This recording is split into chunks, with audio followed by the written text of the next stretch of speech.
Gospel বা সুমাচার খ্রিস্ট ধর্মের মূল ভিত্তি।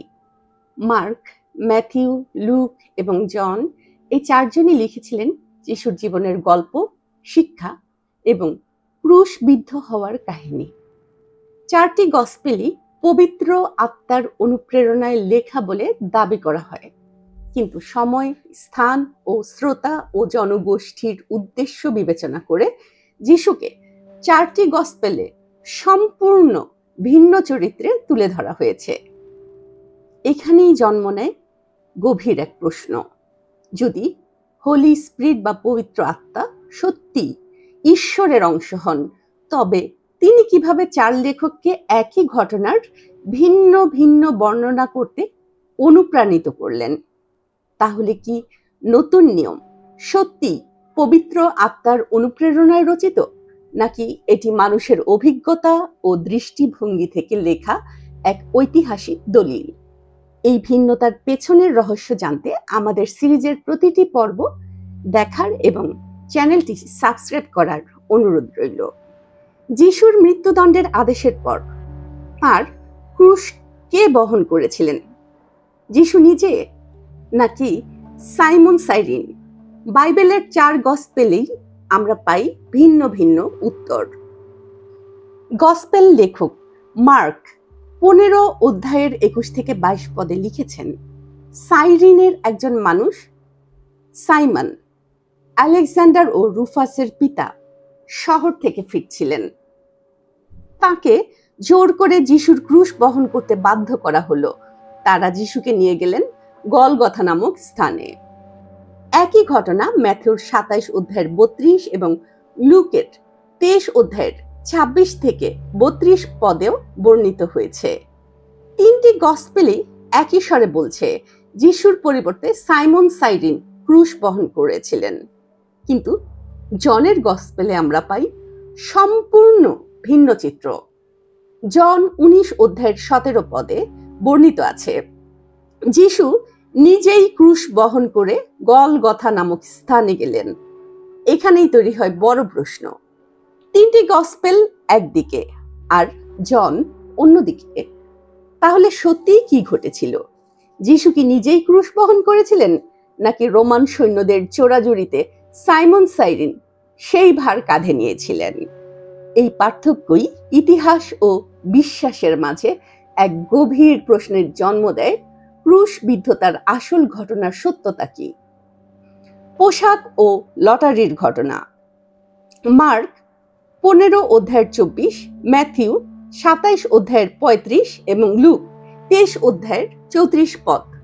তিনটি গসপেলেই বলা হয়েছে সৈন্যরা যিশুর পোশাক ভাগ করে নেয় এবং লটারির মাধ্যমে সিদ্ধান্ত নেন কে কি পাবে। কিন্তু জন 19 অধ্যায়ের 23 থেকে 24 পদে উল্লেখ করেছেন, যখন সৈন্যরা যিশুকে ক্রুশবিদ্ধ করল, তারা তার পোশাক 4 ভাগে ভাগ করল, প্রত্যেক সৈন্যের জন্য একটি করে। কিন্তু অন্তর্বাসটি ছিল একটানা বোনা, সেলাইবিহীন। তখন তারা বলল, এটিকে ছিঁড়ো না, লটারির মাধ্যমে ঠিক করো কে এটি পাবে। এরপর জন ব্যাখ্যা করেন, এটি ঘটেছিল শাস্ত্রের সেই বাক্য পূর্ণ করার জন্য যেখানে বলা আছে, তারা আমার পোশাক নিজেদের মধ্যে ভাগ করলো আর আমার বস্ত্রের জন্য লটারি করলো। এই উদ্ধৃতি এসেছে পুরাতন নিয়মের গীত সংহিতা সালমের 22 অধ্যায়ের 18 পদ থেকে। গীত সংহিতা বা সালমের 22 অধ্যায়ের 18 পদে দাউদ আলাইহিস সালাম বলেন, তারা আমার পোশাক নিজেদের মধ্যে ভাগ করলো আর আমার বস্ত্রের জন্য লটারিতে সিদ্ধান্ত করলো। ইহুদি ব্যাখ্যায় গীত সংহিতা বা সালম 22 অধ্যায় কেবল দাউদ আলাইহিস সালামের নিজের জীবনের যন্ত্রণার প্রতিফলন। তবে খ্রিস্টান ব্যাখ্যায় এই গানটি কেবল দাউদ আলাইহিস সালামের ব্যক্তিগত কষ্ট নয়, এটি ছিল এক মেসিয়ানিক প্রফেসি, অর্থাৎ ভবিষ্যতের মাসিহ যিশু খ্রিস্টের ভোগান্তি ও ক্রুশবিদ্ধতার পূর্বাভাস।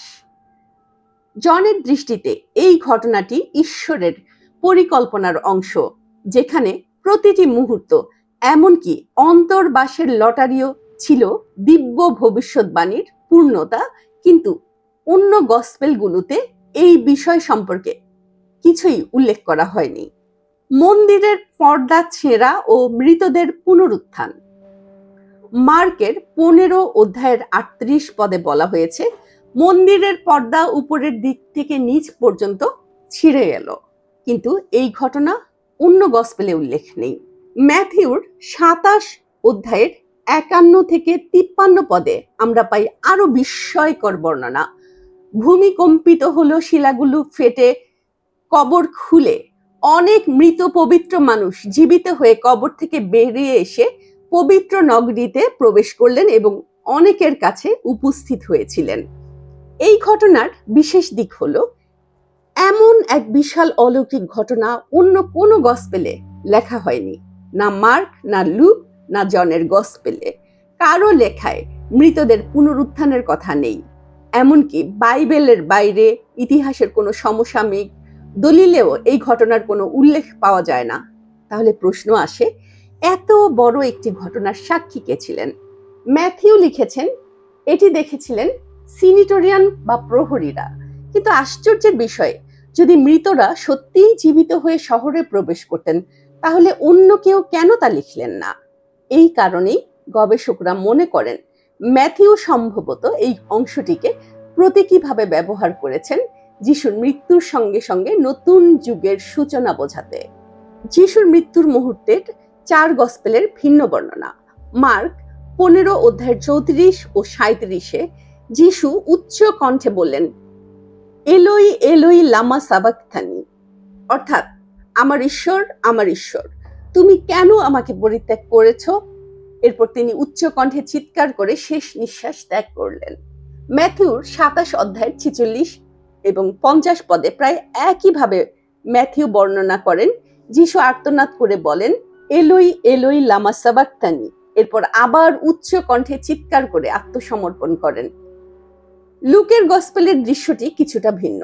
লুক 23 অধ্যায়ের 46 পদে বলেন, যিশু শান্তভাবে বলেন, পিতা, আমার আত্মা তোমার হাতে সমর্পণ করছি। এরপর তিনি মাথা নত করে আত্মত্যাগ করেন।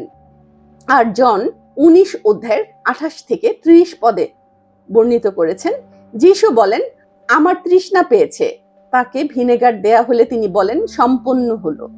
এরপর মাথা নত করে আত্মসমর্পণ করেন। মার্ক ও ম্যাথিউ যিশুর মানবিক কষ্ট ও ঈশ্বর কর্তৃক পরিত্যক্ত হওয়ার গভীর আর্তি প্রকাশ করেছেন।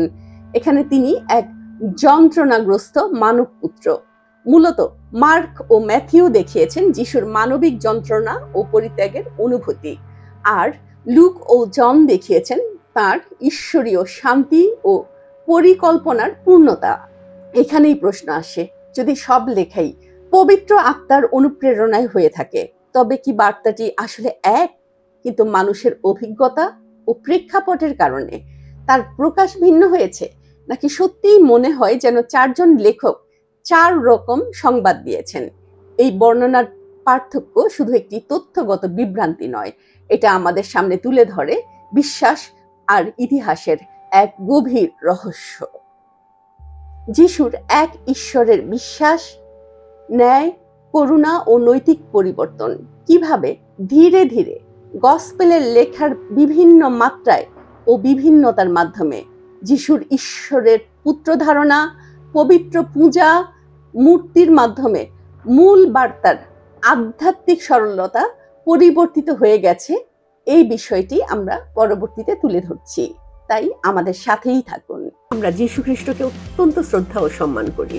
তারপরও ইতিহাসের কোনো তথ্য যদি আপনাদের কাছে ভালো লাগে কিংবা অপ্রিয় লাগে, অথবা কোনো প্রশ্ন থাকে, নির্দ্বিধায় কমেন্টে আপনার মূল্যবান মতামত জানাতে পারেন।